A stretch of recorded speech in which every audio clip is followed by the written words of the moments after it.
Brain Gain is sponsored by the Mahoning Valley Manufacturers Coalition, Southwoods Health, Farmers National Bank, and Sweeney Chevrolet Buick GMC.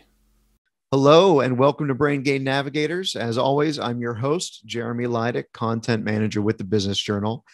Today, we're exploring careers in veterinary medicine, specifically vet techs and veterinarians. Our featured tour is with Angels for Animals in Canfield. This year, the organization partnered with Eastern Gateway Community College to offer a new veterinarian technician program to help fill a very substantial local need for vet techs. EGCC is accepting applications currently, and the first cohort is scheduled to begin in fall of 2021. Much of the clinical training for the program will actually happen at the Angels for Animals Angel Place location in Canfield. And that is where the tour took place just last month with the Business Journal. Joining us today are Drs. Mike Sabihi and Jennifer Clipse from Angels for Animals and EGCC, as well as Amber Padula, a vet tech from EGCC and Angels for Animals. Good afternoon, everyone. Say hello and wave and say hi. Hello. There's our esteemed panel. A little later, you're going to hear from all of our panelists, and they will be ready to answer any questions you have. So be thinking about what you want to ask. But first, I want to play a video for you of our visit to Angel Place, where we spoke with some of the folks there, including Dr. Mike and Dr. Jennifer. So I am going to go ahead and get that ready to go.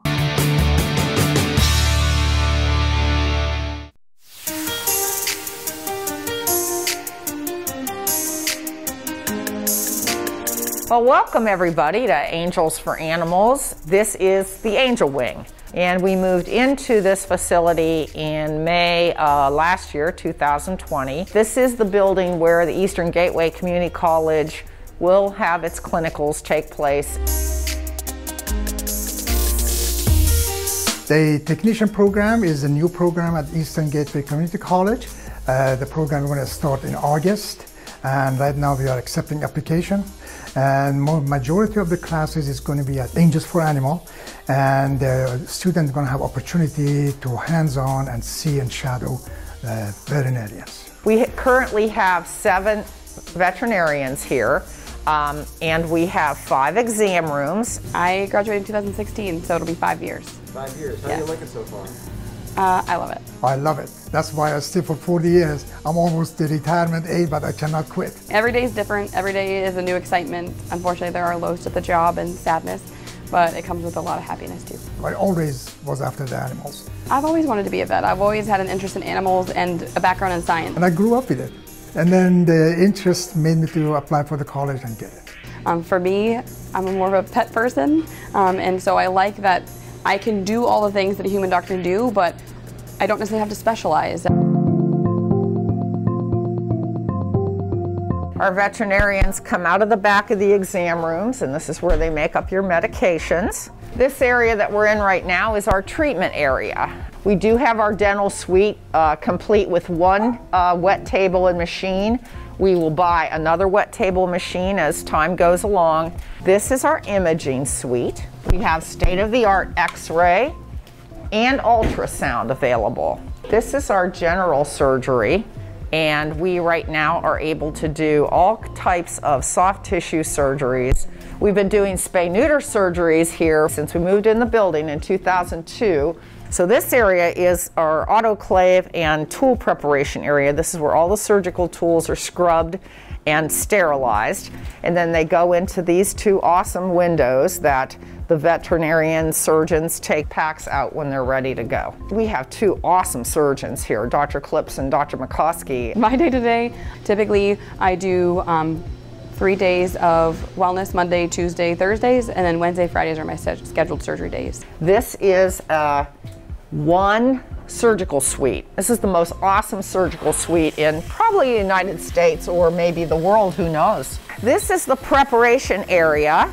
This would be one of the areas that the Eastern Gateway students would be doing their clinical work. This is where all the pets are got ready for the spay-neuter surgery. We do 30 to 60 procedures a day here. So I've been a tech for about a little bit over a year. I have been a vet technician for 30 years. 30 years. Yes, started in '91. Originally, I actually want to be a vet. I went to Westminster for 3 years, and then I switched and went to the Vet Tech Institute. Got into it because of the love of the animals. I didn't really want to be a nurse, but was interested in the nursing profession. I am in charge of the control drugs. I do the pre-medding of the animals, both dog, cats. I do the intubation. I do all of that. We monitor anesthesia, reverse them from anesthesia. I think vet techs do more than registered nurse. Registered nurses are kind of funneled into one section that they can do. We are radiology techs, anesthesia techs, dental technicians. And for the surgeries, we also can give the vaccinations and do routine physical exams. So a lot of vet school applies now, obviously. So your biology, your chemistries are really important, how drugs are mixed. Pharmacology is a big one, knowing what the drugs are, knowing how to use them. Biochemistry was one that was really good as well. Whether you like math or not, math definitely does play a big part of it. Do I use geometry? Maybe not myself, but some of the specialists use that for planning of surgeries. More of the hands-on courses, like the like how to hold, handling, all of that, because you never know when you get an aggressive dog. I wish I would have had a lot more, sadly, financial classes to teach me what is expected, what should I look for, how should I focus on saving up money for vet school and then the payments afterward. So if any point you want to own your own business in this field, business classes I think would be a must for them. So the biggest things, volunteering, shadowing, there's so many aspects. I think sometimes people get in their head, I'm gonna play with puppies and kittens all day, and you see all the good aspects, but experiencing the bad too. There's the happy puppy visits and happy kitten visits, but there's also the opposite end of life, and that happens every day. But really shadowing as many vets as you can in many different aspects of careers as you can. I think a lot of it's mental. You know, you're trying to keep 2 or 3 balls in the air at the same time all the time. I think myself and my colleagues are those type A. You study, study, study, you focus, focus hard. You've got everything, your ducks in a row before you just go, and it's not on a whim job. We've got 4 surgical tables in here, and the techs and the assistants, in order to get through this many procedures in a day, they're getting these animals ready for the veterinarians, and then the veterinarians do the actual procedures. I can almost find veterinarians easier than vet techs, which is hard to believe. I mean, a veterinarian is 8 years of school, a vet tech is 2. We have probably 5 vet tech programs within 100 miles of this place. We don't get any. I don't know what happens to them. There's a huge demand for them. There is a lot of interested individuals to participate in the program. If they want more information, they can go to the Eastern Gateway Community College website, and there is 800 number that they can call. Credits can transfer back and forth between the schools. I've got some YSU pre-vet students here that are probably going to transfer into the RVT program because they've decided, you know, vet school is too high of a bar for them. So they're going to start with this. And once again, they decide later they want to flip back, they can. It's so open. There's so many vast opportunities. It's a great job, and in the last 30 years, there's been a lot more advancement, and now there's a lot of specializations, which there were not. And there's so many more schools at this point. This is a hard profession. You can apply to 30 schools, 50 schools at a time. Right now, there's at least 27 accredited. It's a cutthroat field. There's just a high candidacy field that don't give up, don't see that you don't get in right away. Have a backup plan if you don't get in the first time, but don't give up. All right. So that was the world premiere of the Angels for Animals and EGCC tour video. I hope everyone enjoyed it. And I see our panelists are all turning their cameras back on. So at this point, I want to open the floor to questions from our attendees. If you would like to ask the panel a question, you can click the raise hand icon down at the bottom of the screen, and I will turn on your microphone so you can actually ask the question. If you would just prefer to type out the question, there is a Q&A box down at the right are down at the bottom of the screen, and you can type out your question and I'll ask it for you. So I have a couple of icebreakers. So I will go ahead and ask the first question. And it's one of the last things that was sort of discussed in the video was this need for vet techs in the area, and how much easier it is to find actual veterinarians than it is vet techs. What is a vet tech, and why is the need so great? Yeah, the vet techs are just like a nursing for physicians. But the good thing is the technician does a lot more than a nurse, because they do the radiology, they help in the surgery, they help for anesthesiology, and also help the veterinarian for the medicine. Amber, you're a vet tech, aren't you? Amber. Sorry. Yes. I've been a registered vet tech since 2004. Okay. And tell us a little bit about your experience with it. Do you enjoy the work? What led you to be a vet tech as opposed to a full-on veterinarian? When I was young, I thought I wanted to be a veterinarian. I started in a 4-year school program. A couple years in, I changed my mind and wanted to go to tech school. I was working 2 jobs, was part of it, as I was in school full-time as well. So in the long term, I didn't feel like I could get through that much time without getting burnt out before I finished. So I moved to Colorado to go to vet tech school. I'm originally here from Ohio. When I graduated from there, I was initially working in a teaching hospital that was primarily emergency and critical care from what I did there, although it was a large specialty facility. After that, I moved back to Ohio. I worked here at the shelter for a few years when they first built our old surgery suite, as we say now, in the basement. That was in 2004 when I started here. I was the head surgery tech here for 3 years and also worked part-time in private practice. So I got a good mix of a little bit more advanced that they would do, the private practice I worked in versus shelter medicine. They're definitely very different worlds as far as dealing with herd health and group health versus dealing with personal owners and their pets. Client communication, of course, is really, really important in private practice. You're able to offer a little more, costs are a little higher. So after a few years, I went to Ohio State University. I was emergency critical care technician there for 9 years. Definitely got to see and do a lot there. Learned a lot of advanced skills, worked with a lot of students. We offer everything in that hospital from radiology, oncology to special cardiac procedures. We offer hemodialysis for cats and dogs. I dealt with a lot of ventilator cases as well. So it's very advanced, much like working in a large human hospital.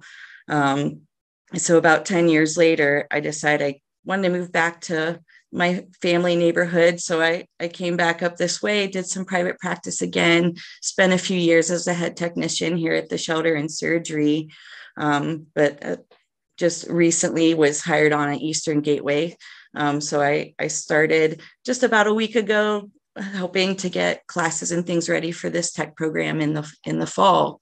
So spending a lot of time at the shelter still now, obviously, but excited to start having students again in a few months. What do you like most about being a vet tech? I'd have to say that I feel like there's a lot of options open. You can change your career path in a lot of ways. I know I already mentioned shelter and private practice are very different. Working in the specialty is very different. I love emergency critical care myself. That's definitely my passion, but there are so many specialties at places like that, just like a human hospital. So you really can go any direction you want. If you decide that at some point being more hands-on with the animals isn't as much for you, you can also look in working in doing research. There's a lot of facilities for that. You can work in drug sales as a representative, or you can work in the sales of medical equipment as well. We're doing lab work is another popular option for people. If you're really into the microbiology, parasitology, hematology, that kind of thing. Even pet insurance now. I know there's a lot of RVTs that are working for insurance companies. So within that little niche, there's definitely a lot of options as far as career paths. And since they are in demand so much, really anywhere in the state you could walk in with an RVT license, you can get a job. Yeah, that's what it sounds like. And it certainly seems like there's a lot of options for folks with that certification. Just other questions from our attendees here. What do you think is the biggest challenge with being a vet tech? Combination of burnout and emotional fatigue. A lot of that comes from, excessive hours, some jobs, and a lot of it is emotional wear from, dealing with clients. You have to be someone that's extremely compassionate to get into this profession, but that can be really hard as well. And when it comes to euthanasia, that's something that's hard for a lot of people to deal with, and something you have to know you can handle doing in advance. The mechanicals of it is one thing, but when you're dealing with a family with small children or an older person that's crying because this pet is all they feel they have in their life, and you have to put them down for their best, it can be a hard decision to make, and it can be really sad. Even in the shelter medicine, that's a really hard area that I think people burn out from is high volumes of euthanasias, especially with the cats and the population problem. With a vet tech's day to day, do you find yourself doing a lot of, as you said, like the euthanasias and dealing with the parents? And what's some of the technology that you're using as well? Euthanasia is definitely pretty common. Especially, in private practice or shelter, not as much in specialty places. The reason for that is usually if they're going to a big specialty hospital, those are the clients that really have a lot of money to be able to do whatever they can. Unfortunately, most people don't have pet insurance. So a lot of people you see come in your private practice area aren't able to do a lot of treatments because they can't afford it. So unfortunately, that can be expected to be part of a normal day if you're working in a vet clinic. What about the technology? What's some of the technology that you use every day? Every day in private practice, you can expect to be using laboratory equipment. You need to learn how to do analysis of fecal samples, urine samples, and blood samples. If you're working in surgery, you're going to have a lot of monitoring equipment in there. So similar to people, you need to be able to, read an EKG, monitor their oxygen percentages, measure blood pressures. If you get into somewhere that's more advanced, those things, go up a bit, but in a normal clinic, you can expect that every day. Very good. Dr. Sabihi, regarding the vet tech program at EGCC, are students required to take any sort of prerequisite classes before being accepted into the program? And since a lot of our participants today are in middle school and high school, are there any things that they can be doing to prepare if they're interested in this program? The requirement is math, English, and chemistry. Those three requirements are the prerequisite before they get accepted. And on top of that, they have to have minimum of 40 hours of field experience, either in a private practice, shelters, farm, anywhere that they can get, working with the animal, dealing with animals, and get hands-on. That has become a field experience, and that is one requirement. Minimum of 40 hours. But if they have more experience, the better chance of getting to the program. If they have chemistry and math in high school with C and plus on the grades, they can transfer that information or that grade to the EGCC and they accept it. I think one of the requirement is C or C plus. And how long does schooling take before you can actually become a registered vet tech? The program is 2 years program, 4th semester, and it's about 64 credit hours that they got to take, that including many course subjects that they have to take. Each semester, there is a curriculum assignment that they have to take. Okay.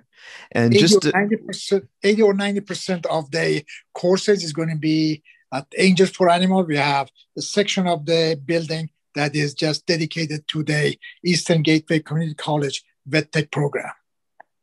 got you. And so 2 years for a vet tech, and just to offer some point of reference, what is the amount of schooling required to be a full-blown veterinarian? In order to get accepted to any vet college, you got to have 4-year degree of bachelor's in science, especially. And then after 4 years, you go 4 years into the vet school and you become a veterinarian. One of the toughest schools to get in is the veterinary schools. It is not easy to get in, but you got to have a good GPA. You got to have a lot of field experience. You have to have a good resume, and those are all pluses when you go to the interview and they accept the student. Dr. Clipse probably can give you more information, and she's going to talk. Yeah, so I completed my undergrad, which was a bachelor's in science. That was 4 years. I was able to thankfully get in on my first try at Ohio State. So I did 4 years at Ohio State. That gets you as a general practitioner. If you decide you want to specialize, you usually do at least 1 year of internship, if not more, and then residency, depending on what specialty you want. Your residency may be longer, 2, 3, 4 years. Residencies are even harder to get into because the spots are limited. So oftentimes, if you're not able to get on your first try, you end up having more than one internship in between. Oftentimes, students, if they're not sure what they want to do right out of vet school, they will have an internship before they go settle into like a general practitioner area. It's kind of like a little bit on your own. You're obviously a doctor, but you have those who you can look up to for good guidance and mentorship most of the time. So tell us a little bit about how you came to be a veterinarian. What drove you to the profession? I've always wanted to be a vet since I was little. I was always interested in science. Kind of in my video, I'm more of an animal person. I knew I didn't necessarily want to work with humans necessarily as far as patients. And so veterinary medicine was kind of an interest of mine. I kind of liked biology or marine biology, but getting into science, I kind of liked all aspects of it, both the medical side and treating animals. I never really had a specialty that I necessarily found more interesting than others.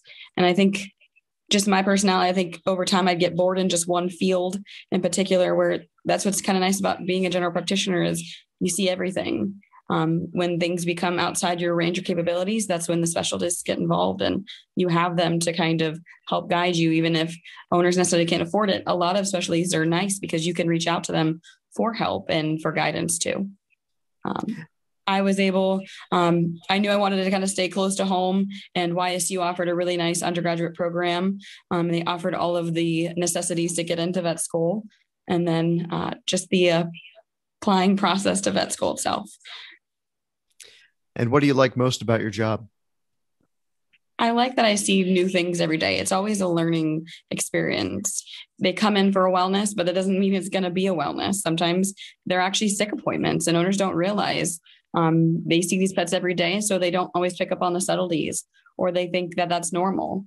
We have pets that come in sometimes for sad euthanasia decisions, and there are options that we can actually fix, and owners just aren't aware of it. So it's always a new day. It's never the same thing every day. And how does a veterinarian's day differ from a vet tech? What are some of the things that you do with your day to day? Yeah, so a lot of the stuff we do together. A lot of the final decisions come down to me and my choices. The vet tech is there to help me fulfill what I'd like to get done. So they're there holding the pet, where I'm the one doing oftentimes the physical exam, unless it's a tech appointment for simple vaccines. I'm the one who has to give the rabies legally by law. Surgery-wise, the tech's in there monitoring my patient while I'm the one actually performing the surgery. The meds that they get ready are oftentimes the ones that I have prescribed for them to get ready for me. It's definitely a group effort. Okay. And in the video, we heard that whether it's a vet tech or a veterinarian, it's a very type A personality kind of career. What does that mean, or what do you mean by that? A lot of us in vet school, at least at Ohio State, we had to go through a personality assessment to kind of see, learn about ourselves. A lot of us were considered the type A, and there's other acronyms for them, but we're people who like things a certain way. We like to think about them rather than being on a whim and just going kind of freely throughout our day. We're the kind that like to have a plan. We plan for the future. We ideally like to have a set thing in mind in our head. And if it necessarily doesn't go that way, that's when we become kind of stressed or a little bit unhappy with how our day is going. Oftentimes, most of us sadly get burnout or have emotional burnout because we don't know how to say no. And that's part of the field is we care a lot. And I think owners know that. And so we don't really often set boundaries for ourselves when it comes to leaving on time, adding in that extra case of the day, even though we know that maybe we should just go home and rest, but we want to take care of that patient. And as far as patients, are you only taking care of dogs and cats, or are there other animals coming into for animals? At least here, mostly dogs and cats. I have seen rabbits or two. At my previous practice, I did small exotics, so guinea pigs, rabbits to an extent. But you can specialize in those if you just want to see exotics or equine medicine, just do horses or large animal. Lab animal medicine is one. So if you wanted to work with your mice and things like that, you can really specialize. There are feline only practices where they just do cats only. So it's open. Jeremy, profession, you can also work for government. You can do the pharmaceutical. You can do research. You can do farm animals, equine medicine, companions, poultry, zoo animals, exotic animals. It is wide open profession. You can be specializing in any one of these things. And what is the job outlook, Dr. Sabihi, for veterinarians? Right now, it's so shortage of the veterinarians and the vet tech. I don't know why. The reason I don't know, because most of corporations, they're opening a lot of clinics, and that's why it's a lot of demand for vet techs and the veterinarians. We did some statistic by between 2 to 5 years, there is over 20% increase in demand for veterinary technician. Wow, 20% increase in demand for vet techs. Yeah. So no shortage of jobs anytime soon, it sounds like. No. That's what Diane says on that video, the founder of the Angel for Animal. It is really difficult to find the technicians. Mm-hmm. And a lot of places are looking for them. And before they graduate, they already got the job. So for vet techs and veterinarians, what is the average salary range for both of those types of careers? Depend on what part of the United States you are. Usually around Ohio and eastern part of the state, except New York, is about between 30 to 40,000, or maybe more. Right now should be more because it is the demand for the vet tech, and they're paying good money. California is about 50 to 60,000. And what about veterinarians? What's the average salary for veterinarians? Again, depend on your specialty, your skills. Is a good pay. Let me put it that way. For sure. With the amount of schooling, I should hope so. Yeah, it is not as much as the physician they're making. I wish we could, but it's getting better. Okay. Now, both Dr. Clipse and Amber had mentioned burnout being a concern. With vet techs and veterinarians, how many hours is everyone working a week? Again, it's a stressful job. You got to be strong, very strong emotionally. You got to be handle the stress. You have to have communication skills to talk to the clients, talk to the owners, and the hours is sometimes if you are doing surgery rather than 8 hours, you may go for 12 hours. Depend on what you're doing. And a lot of places, they are open till 9, 10 o'clock at night. A lot of places, they close at 5 p.m. The bigger the practice, the more veterinarian, the longer hours, and they do more specialty operations. And Amber, I'll ask you straight away, how do you just personally deal with that burnout, and what type of person do you think is best suited to be a vet tech? For myself to deal with it, I definitely reached a point in my life I wanted more of a equal home and work kind of life balance. I think it took a lot for me to kind of do that for myself. I was someone that, when I started and I was here at the shelter initially, I was a salary employee. My pay was based on 50 hours a week because they knew I would have some overtime. But in 5 days, I would usually put in 60 or 70 hours a week. And then my 2 days off, I worked in a practice. And I went like that for a long time. And when I was at OSU working with emergencies, sometimes it's just really hard to leave, even though there was no force there that made it so that I had to stay. It was just really hard to leave. There's so many animals on some days that needed help compared to staff that was there. You just feel too guilty to walk out the door. I think honestly, until I got a little older and then now I have a child at home, that's finally what made the difference to me, to be able to start saying no and realizing that I needed to make some time for myself outside of just work. But honestly, if that change didn't happen in my life, I'd probably still be working a lot more crazy hours. And definitely for those reasons, there are technicians that just work part-time places. You just have to learn how to say no when you're at a point that you feel like it's too much. Make sure you find things at home that help you to relax, whether it's, a hobby, or you just want to watch sports, or you want to be involved with church, or maybe volunteer or do something else. I think having good friends and family support can be really helpful as well, because I think everyone has a lot of venting in this profession they feel like they want to do when they go home, that you really can't let off that kind of steam when you're in a professional environment. And then I'm sorry, what was your other question? Just what type of person you think is best suited for a vet tech position? Someone that I guess is able to really handle emotion well, obviously, because there's a lot of ups and downs every day as far as that goes. You have to be extremely detail oriented. You have to be someone that can really think outside of the box sometimes. And you have to be really proactive.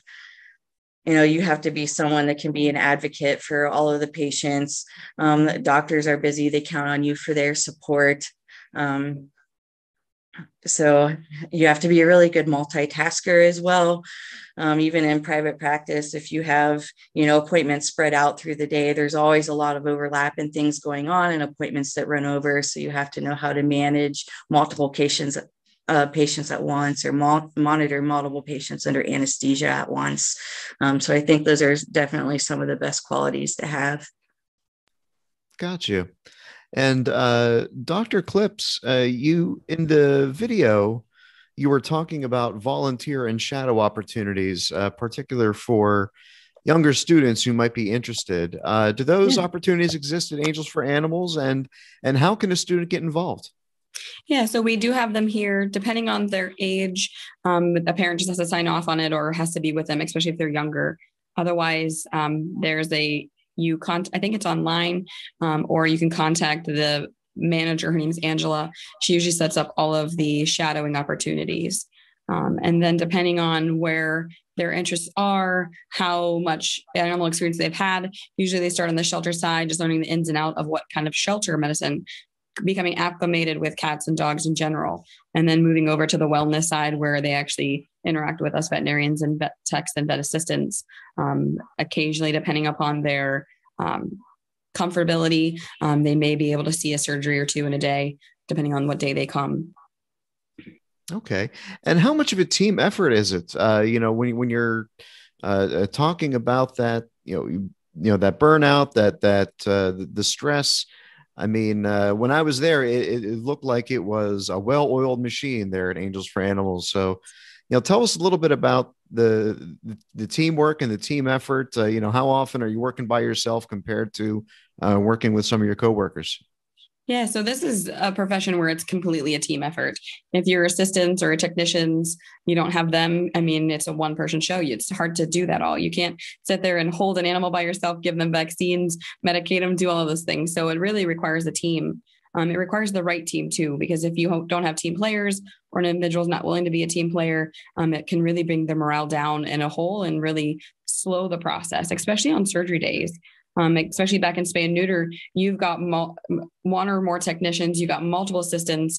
Not only you've got people prepping new animals, you've got people monitoring the ones that are on, you've got ones who are recovering patients. Everyone's got to be able to communicate very well to make sure at any point in time there's a problem, everyone's got to be notified to help, especially if it's a issue with a pet.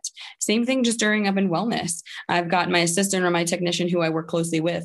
So if they're reading cues from an animal while I'm talking to an owner that an animal is nervous, if they're not letting me know that, or if I'm not picking them up on it or vice versa, that's where people get hurt. Pets are scared and they don't always understand. You don't always get your happy-go-lucky.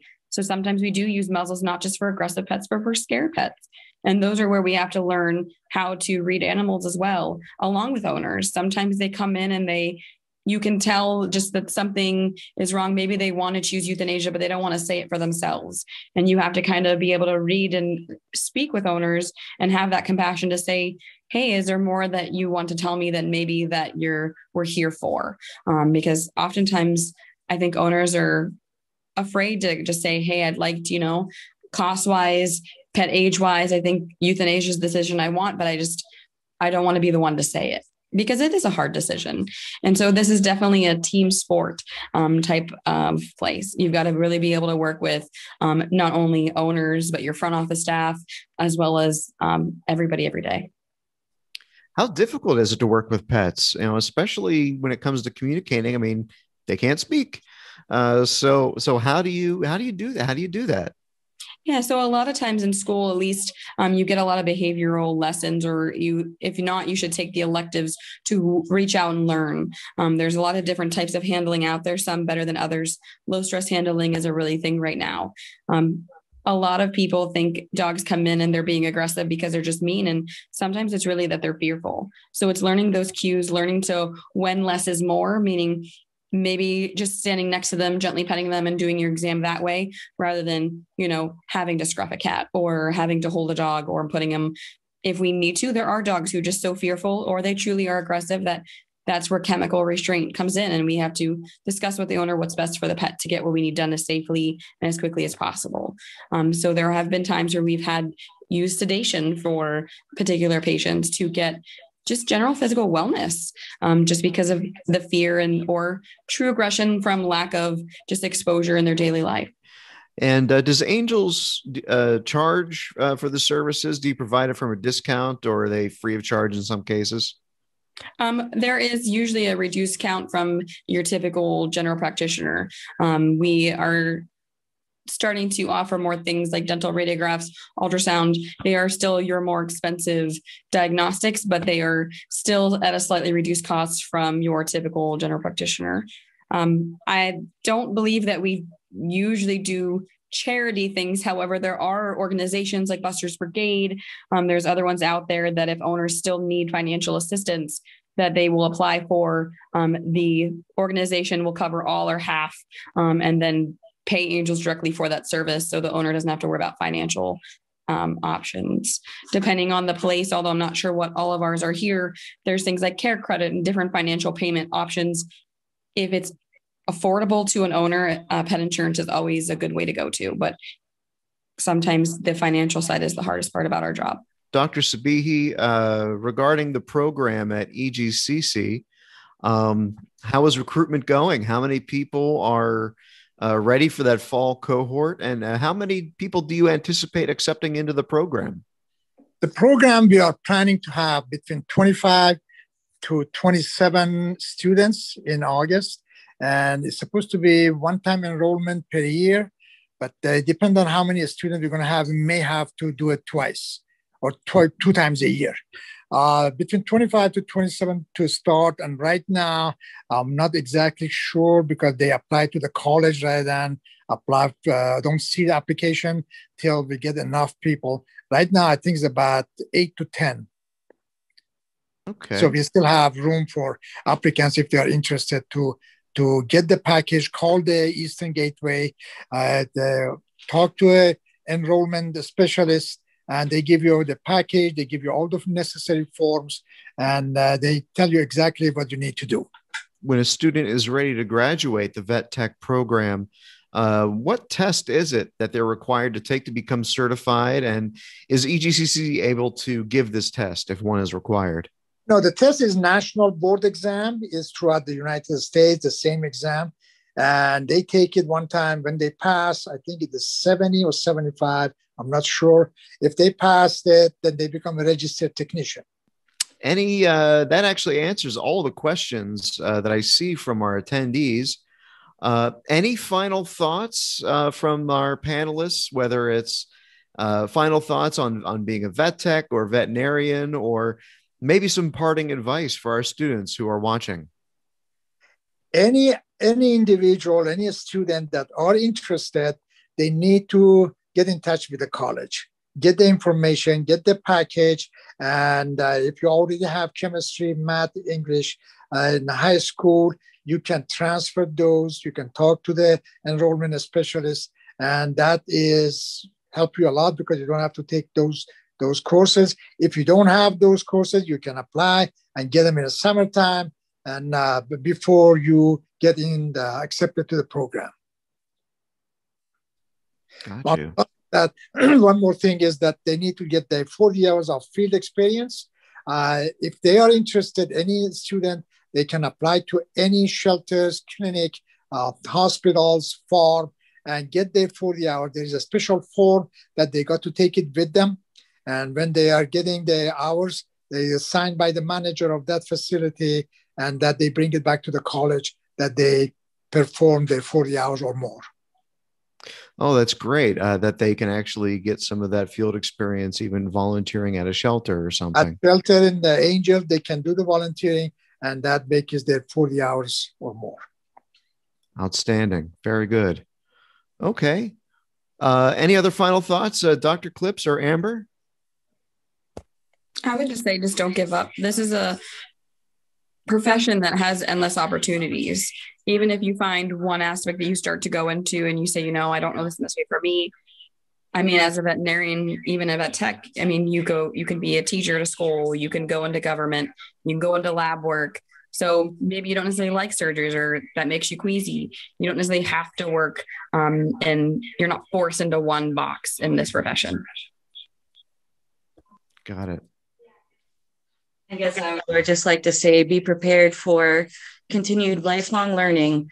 Whether you're a veterinary technician or you're a veterinarian, once you get your license, you're still required to do so many hours of continuing education every 2 years to be able to keep your license up to date. Medicine is constantly involved.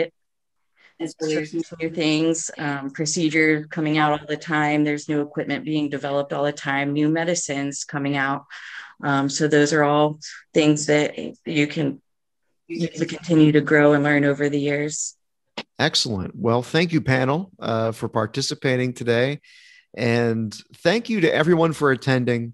Really appreciate your attendance and paying attention to all of our panels and all of our discussions. Please be sure to register for our next Navigators event that is scheduled for Monday, May 24th at 12:30. We will be visiting Farmers National Bank in Canfield, where we'll explore many of the different pathways in the financial industry. And I think you'll actually be surprised as to how many there actually are. So for those of you who already have a login for JA Inspire, you can use that same login for that event. But if you need to register more students, you can do so by once again going to the Brain Gain webpage at businessjournaldaily.com. Click the Brain Gain Navigators section and click the link to register. Thank you very much for our panel from EGCC and Angels for Animals. We appreciated the conversation very much. Thank you to all of our students for attending, and we'll see all of you next time. Brain Gain is sponsored by the Mahoning Valley Manufacturers Coalition, Southwoods Health, Farmers National Bank, and Sweeney Chevrolet Buick GMC.